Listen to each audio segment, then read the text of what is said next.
नमस्ते टॉरस। मैं उम्मीद करती हूँ कि आप सभी अच्छे हैं, अपनी लाइफ में ग्रो कर रहे हैं, प्रोग्रेस कर रहे हैं। Sending you lots of prayers and best wishes from my side. Please take care, stay safe. जनवरी 2025 कैसे रहने वाला है आपके लिए, ये एंटायर मंथ, इसी टॉपिक पे हम रीडिंग कर रहे हैं। फर्स्ट 15 डेज ऑफ जनवरी की रीडिंग ऑलरेडी अपलोड हो गई है for all 12 zodiac signs. Yearly predictions upload हो गए हैं। लव लाइफ 2025 में कैसे रहेगी for the entire year and no contact situations कैसी रहने वाली हैं आप लोगों के लिए, इन सारे टॉपिक्स पे रीडिंग आपको चैनल की प्लेलिस्ट के अंदर मिल जाएगी। चलिए, जनवरी का महीना क्या लेकर आ रहा है, किस एनर्जी में आपको सबसे ज़्यादा रहना है, किस एनर्जी को अवॉइड करना है। Let us see, let us find out. And I am sorry, थोड़ा सा डिले हो गया है इस रीडिंग के लिए। चलिए चेक करते हैं। ओके, तो किस एनर्जी में सबसे ज़्यादा आपको रहने की ज़रूरत है। मुझे ये फील हो रहा है टॉरस, आप लोगों के लिए ये समय आया है लाइफ में जहाँ पर आप छोटी बड़ी हर सिचुएशन के अंदर इक्वली पार्टिसिपेट कर सकें। जहाँ पर आप जो भी काम कर रहे हैं, पढ़ाई है, लिखाई है, स्टडीज़, मनी, रिलेशनशिप, जो भी है, आपका फोकस रहना चाहिए हर डायरेक्शन में। चाहे वो पढ़ना है, चाहे वो लिखना है। इसका मतलब कि आपको फिज़िकली भी और प्रैक्टिकली भी और उसको हर तरीके से काम को एग्जीक्यूट करने की ज़रूरत है। ऐसा नहीं है कि ऊपर छल्ले से आप काम कर रहे हैं और चीज़ें आपके फेवर में आपके लिए टर्न हो जाएंगी। ऐसा नहीं रहेगा।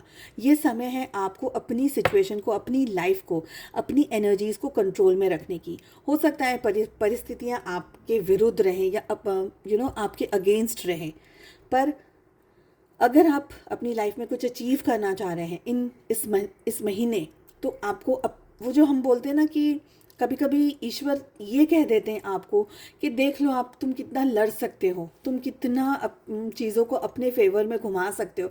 तो जैसा तुम चाहोगे, जैसा तुम करोगे, कर्म जैसा करोगे, वैसा तुमको फल मिलेगा। तो ये कर्म करने का समय है, ऐसा मुझे लग रहा है आप लोगों के लिए। ये टाइम पीरियड में हो सकता है इश्यूज रहें आपकी हेल्थ को लेकर के, स्पेशली आप मेंटली चैलेंजिंग सिचुएशन के अंदर आ जाएं, जैसे कि बहुत ज़्यादा स्ट्रेस आ रहा हो, बहुत ज़्यादा आपके ऊपर प्रेशर आ रहा हो, आपकी जिम्मेदारियां बढ़ी हुई हो, आपके हेल्थ में पैरों को लेकर के, स्पाइन से नीचे की जो एनर्जी है, जो नीचे पैरों का जो एरिया है, वहाँ पर ज़्यादा तकलीफ रहे, दर्द रहे।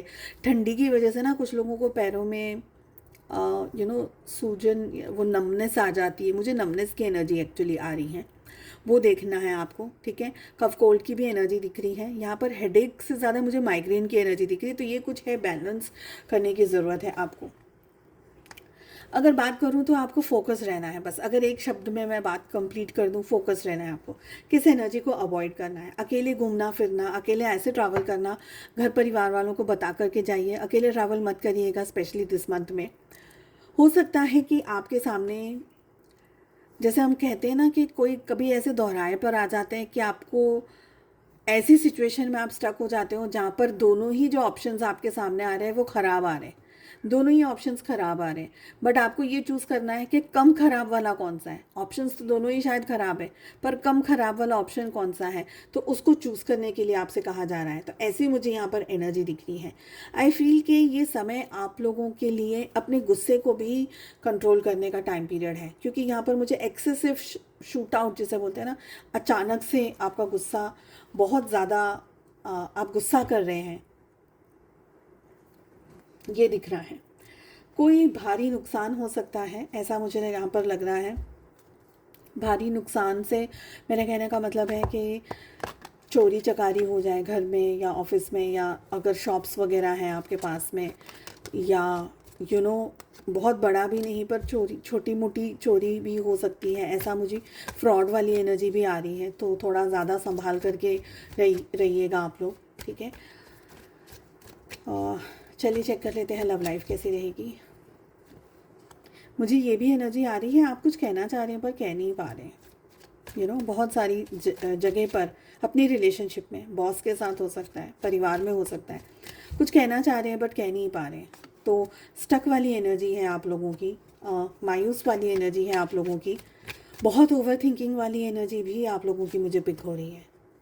रिलेशनशिप्स की बात कर लेते हैं, रिश्ता कैसा रहेगा। रिश्ते में आपको ऐसा लग रहा है कि भाई मैं तो बहुत कुछ करने की कोशिश कर रहा हूँ, कर रही हूँ। रिलेशनशिप में पास्ट में इश्यूज़ रहे हैं, हो सकता है इस महीने भी आपके सामने अपने पर्सन का, अपने पार्टनर का कोई रिश्ता, कोई बात, कोई झूठ, कोई ऐसी चीज़ आपके सामने आ जाए जो कि आपको ट्रबलसम लगे, जो कि आपको ऐसा लगे कि यार ये क्यों बोल दिया, ऐसा क्यों कर दिया, ये क्यों मेरे सामने अचानक से कोई झूठ आ गया, कोई चीटिंग आ गई, कोई धोखा आ गया। और आपको ये लगे कि रिश्ते में यार मैंने तो ईमानदारी से इस रिश्ते को निभाया है, कहीं ना कहीं मैंने तो हर मुमकिन कोशिश की है इस रिश्ते को पूरी तरीके से निभाने की, इस रिश्ते को जस्टिस देने की। इनफैक्ट आपने इस रिलेशनशिप में अपने आप को न्यौछावर कर दिया है। इनफैक्ट आपने इस रिलेशनशिप में अपनी अपनी हेल्दी पॉजिटिव एनर्जी सब कुछ दी है, बट समवेयर आपको फिर भी ये लग रहा है कि ऐसा क्या था जो मैंने नहीं किया, और ऐसा क्या है जो मैं अब और करूं ताकि ये रिश्ते में उलझने नहीं, सुलझ जाए रिश्ता, चीज़ें सुलझ जाए। अगर आपकी पार्टनर की बात करूँ तो मेरे को लग रहा है आपके पार्टनर ना कुछ प्रेशर के अंदर है, रिश्ता निभाना चाह रहे हैं पर प्रेशर है। इतना आसान नहीं है ये रिलेशनशिप आपके पार्टनर के लिए, जिसकी वजह से आपको शायद चीटेड फील हो रहा हो, या आपको ऐसा लग रहा हो कि आपके पार्टनर जो कह रहे हैं वो कर तो रहे नहीं है, तो हो क्या रहा है रिलेशनशिप के अंदर। मुझे ये भी लग रहा है कि आप और आपके पार्टनर दोनों ही इस रिश्ते को पॉजिटिव तरीके से, हेल्दी तरीके से निभाने की कोशिश कर रहे हैं। देखिए आप दोनों तरफ से हाथ आ रहे हैं, न्यू बिगनिंग की साइन है दोनों ही तरफ से। तो कहीं ना कहीं new possibilities, new chances, new beginning, new opportunities, कोई नई चीज़ आप लोगों के रिलेशनशिप में बने इस महीने, ये मुझे एनर्जी लग रही है। पर अगर आपको ये फील हो रहा है कि इस रिश्ते को थोड़ा सा समय दिया जाना चाहिए, अभी भी आपको ज़रूरत है थोड़े समय की, तो बेशक आप थोड़ा सा समय दीजिए, बट हेल्दी रहेगा आपके लिए ये रिलेशनशिप। पॉजिटिव भी आप पॉजिटिव सोचिए, क्योंकि मुझे लग रहा है फॉर सम रीजंस आइदर आप अपने पार्टनर को ठीक तरीके से समझ नहीं पा रहे, या वो अपने साइड की स्टोरी आपको ठीक तरीके से समझा नहीं पा रहे। दोनों में से कोई एक बात है, खुल कर के यहाँ पर डिस्कशन नहीं हो रहा है, खुल कर के बातों का आमना सामना नहीं हो रहा है, मुझे ये लग रहा है। चलिए, उम्मीद करती हूँ आपको रीडिंग पसंद आई। I wish you all the best. हम मिलते हैं अगली रीडिंग में। Take care, bye bye.